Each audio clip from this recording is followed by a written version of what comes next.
प्रेत लोक कहानी दहशत की।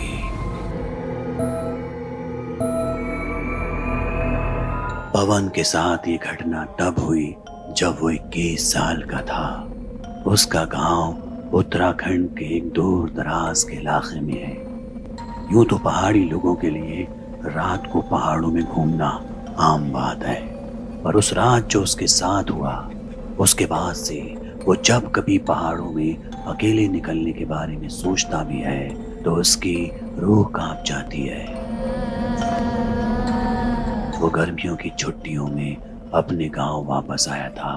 उसके आने की खुशी में सारे बचपन के दोस्तों ने प्लान बनाया कि गांव के पास ही एक ट्रैक पर जाएंगे।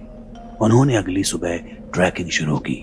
ये ट्रैक करीब 8 घंटे का था और रास्ता बेहद खूबसूरत था। आधे से ज्यादा ट्रैकिंग करने के बाद थकान और तेज धूप के कारण उन्होंने सोचा कि थोड़ी देर आराम कर लिया जाए और वो सब वहीं बैठ गए। अभी यहाँ बैठे कुछ ही घंटे बीते थे कि अचानक पवन के कानों में किसी बच्चे की आवाज आई। कोई छोटी बच्ची अपने पापा को बुला रही थी। अभी कुछ ही मिनट और बीते थे कि अचानक फिर वो आवाज गूंजी। तभी अचानक पवन की आंख खुली। वो समझ गया कि उसने एक बहुत बुरा सपना देखा है। शाम हो चुकी थी, हर तरफ शांति थी। उसने अपने दोनों दोस्तों को उठाया और ट्रैकिंग पर बढ़ चला। पवन और उसके दोनों दोस्तों ने अपने फोन की फ्लैशलाइट और टॉर्च जलाने की कोशिश की, पर कुछ ही देर में दोनों की बैटरी खत्म हो गई। कोई और चारा नहीं था, इसलिए उन्होंने अंदाजे से एक रास्ता पकड़ लिया।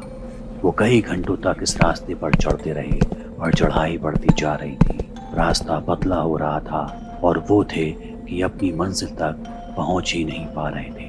पवन को हर समय ऐसा लग रहा था जैसे कोई उसका पीछा कर रहा हो, लेकिन जैसे ही वो पीछे मुड़ता उसे सिर्फ पेड़ और झाड़ियां ही नजर आती। कई घंटों तक जंगल में भटकने के बाद वो समझ गए कि वो सही रास्ते से काफी दूर आ चुके हैं। शायद वो चलते चलते किसी दूसरे ही पहाड़ में पहुंच गए थे। उनका शरीर अब थक कर चूर हो गया था। सूरज ढलने से पहले ही उन्होंने एक सही जगह पर अपना तंबू लगा दिया, लेकिन तंबू लगाते वक्त पवन को झाड़ियों से फिर से एक छोटी बच्ची की आवाज आई। ऐसा लग रहा था कि कोई बच्ची उसे कुछ बोलने की कोशिश कर रही है, पर वो समझ नहीं पा रहा था। पवन ने फिर से उसे मन का वहम समझा और सीधा खाना खाकर सो गया। कुछ देर बाद जब उसकी आंख खुली तो उसने देखा कि उसके शरीर को कोई घसीटकर कहीं ले जा रहा है। जब उसने गर्दन उठाकर देखा तो उसे एक भयानक दानव जैसा आदमी दिखाई दिया। तभी उस आदमी ने पवन को पलट कर देखा तो उसकी चीख निकल गई और उसने पवन पर अपने पंजों से वार कर दिया और फिर अचानक उसकी नींद टूटी। इस बार भी उसने खुद को अपने ही टेंट में लेटा पाया, मगर अब आसपास ठंडक पड़ गई थी, क्योंकि टेंट के पास पड़ी लकड़ियों को जलाकर जो आग उन्होंने लगाई थी वो अब बुझ चुकी थी। जब उसने पलट कर देखा तो महसूस किया कि उसका एक दोस्त उसके बगल में आराम से लेटा है, मगर दूसरा दोस्त टेंट से गायब था। पवन फौरन बाहर निकला और अपने दोस्त को तलाशने लगा, लेकिन उसका कोई नामो निशान नहीं मिल रहा था। जब वो थक हार के टेंट लौटा तो उसका एक दोस्त अब भी टेंट में आराम से लेटा था। उसने उसे सारे वाक़े के बारे में बताया कि तभी उन्हें टेंट के बाहर एक काली परछाई दिखी जो ठीक पवन के सपने में आए दानव जैसी थी। तभी उन दोनों की नजर उस परछाई के पैरों में पड़ी जो इस वक्त हवा में तैर रहे थे। ये देख वो बुरी तरह घबरा गए और ये देखते ही दोनों के मुंह से चीख निकल गई जो उस दानवनुमा परछाई ने सुन ली। वो फौरन रफ्तार से आया और पवन के टेंट को उसके तीखी नाखूनों से चीर दिया।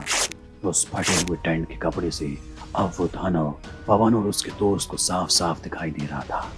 एक बेहद डरावना चेहरा जो शायद सड़ गल चुका था, लंबे लंबे बाल और उससे भी लंबे उसके पंजों के नाखून, उसके नुकीले दांत और गुस्से से लाल आंखें तो कोई जानवर जैसी लग रही थी। वो फौरन बिना कुछ सोचे समझे बाहर भागे। ये क्या हो रहा था? थोड़ी दूर भागने के बाद वो एक अजीब से रास्ते पर पहुंच गए। बहुत ही सकरा रास्ता, पूरी तरह फिसलन से भरा। पवन को भागते हुए महसूस हो रहा था जैसे कुछ नुकीला बार बार उसके शरीर पर लग रहा है, लेकिन वो भाग रहा था और कुछ देर बाद झाड़ियों के बीच जाकर गिर गया। कुछ वक्त तक सब शांत हो गया। तभी वहां से कुछ ही दूरी पर एक गांव नजर आया। पवन और उसका दोस्त अपनी जान बचाने के लिए उस गांव की तरफ भागे। तभी पवन ने देखा कि उसके दोस्त की शर्ट खून से लथपथ है और उसके हाथ पर एक गहरा घाव है जिससे लगातार खून बह रहा है, और हूबहू वही निशान पवन के सीने पर भी थे। ऐसा लग रहा था जैसे किसी ने उन्हें बुरी तरह नोचा हो। तभी अचानक उन्हें उस दानव की चीख सुनाई दी। भागते भागते उनका शरीर बेजान हो गया। वो दोनों बुरी तरह से घायल हो चुके थे। तभी गांव के एक चौकीदार ने उन्हें अपनी तरफ आते देखा। उसने पवन और उसके दोस्त को ऐसी हालत में देख शोर मचाना शुरू कर दिया और कई गांव वाले वहां जमा हो गए। पवन और उसके दोस्त गांव वालों को देखते ही बेहोश हो गए। पूरे एक दिन की बेहोशी की हालत में रहने के बाद उन्हें होश आया। उनकी नजर जब शरीर पर पड़ी तो देखा कि जगह जगह गहरे गंभीर घावों पर पट्टी बंधी थी। उनके होश में आते ही गांव के मुखिया ने उन्हें सब कुछ बताया।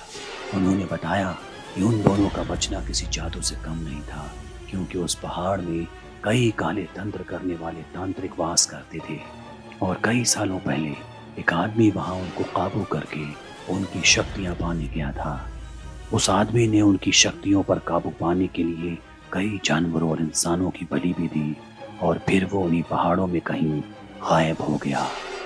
लेकिन वहां के लोग मानते हैं कि वो आदमी अभी भी काली शक्तियों की मदद से जिंदा है और उन्हीं पहाड़ियों में अपने अगले शिकार का इंतजार करता है। मुखिया ने बताया कि गांव की एक लड़की खेलते खेलते गलती से वहां चली गई थी और फिर वो कभी वापस नहीं लौटी। माना जाता है कि उस आदमी की आत्मा ने वहां उस लड़की की बलि दे दी, पर आज भी अगर कोई वहां जाता है तो उसके साथ भी वही होता है। पवन अब सोच रहा था कि टेंट से जो उसका दोस्त गायब हुआ है, क्या वो वापस घर आ पाएगा।